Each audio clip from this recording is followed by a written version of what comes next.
नमस्कार मित्रांनो, मी Shreyash Vitthal Wagire, third year MBBS student from government medical college Sindhudurg. मित्रांनो, तुमच्या सर्वांचा एकच प्रश्न होता की सर सेकंड राऊंडचा काय कट ऑफ राहील, सेकंड राऊंडसाठी कट ऑफ किती मार्काने कमी होईल। तर बघा, ते कट ऑफ जे सांगणे ना, ते जे सीट मॅट्रिक्स असतं प्रत्येक राऊंडच्या अगोदर येत असतं, तर त्या सीट मॅट्रिक्सच्या बेसिसवर आपण सांगू शकतो प्रत्येक कॅटेगरीसाठी किती सीट्स आहे कोणत्या कॉलेजेसमध्ये, त्यावरून एक अंदाज येत असतो।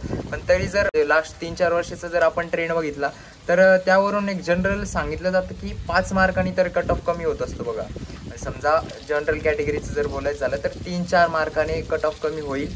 बाकी कॅटेगरीसाठी ऑब्विसली थोडा 1-2 मार्काचा जास्त फरक पडत, पण जनरली जर बोलायचं झालं तर 3-4 किंवा 5 मार्कापर्यंत तरी कट ऑफ खाली येऊ शकतो। परत काही विद्यार्थ्यांचा असा एक डाऊट होता की सर माझं जर कॉलेज अपग्रेड झालं सेकंड राऊंडला, पण माझं डिसिजन आहे की मला पहिल्या राऊंडला जे कॉलेज भेटलं होतं तेच राहू द्यायचं, सेकंड राऊंडला जे भेटले ते कॉलेज तिथं जायचं नाही, रिपोर्टिंग करायचं नाही। मग माझं पहिल्या राऊंडचं कॉलेज तसंच्या तसं राहील का?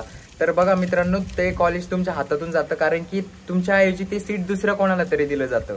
त्यामुळे असं समजू नका की माझ्याकडे दोन्ही ऑप्शन राहील, अपग्रेड झाल्यानंतर अपग्रेड झालेलं कॉलेज आणि फर्स्ट राऊंडला जे लागलं ते कॉलेज, तर असं काही नसतं। तर सेकंड राऊंडला जे कॉलेज लागलं आपल्याला तिथं जाऊन रिपोर्टिंग करावं लागते, तेच कॉलेज जर लागलं तर ते ऑटो रिटेन्शन मध्ये पडेल, नाही मॉपअप मध्ये जेव्हा अपग्रेड होईल तेव्हा कॉलेजला जाऊन डॉक्युमेंट घ्यायचे आणि नेक्स्ट कॉलेज जेव्हा अपग्रेड होईल तिथं जाऊन ते सबमिट करायचे।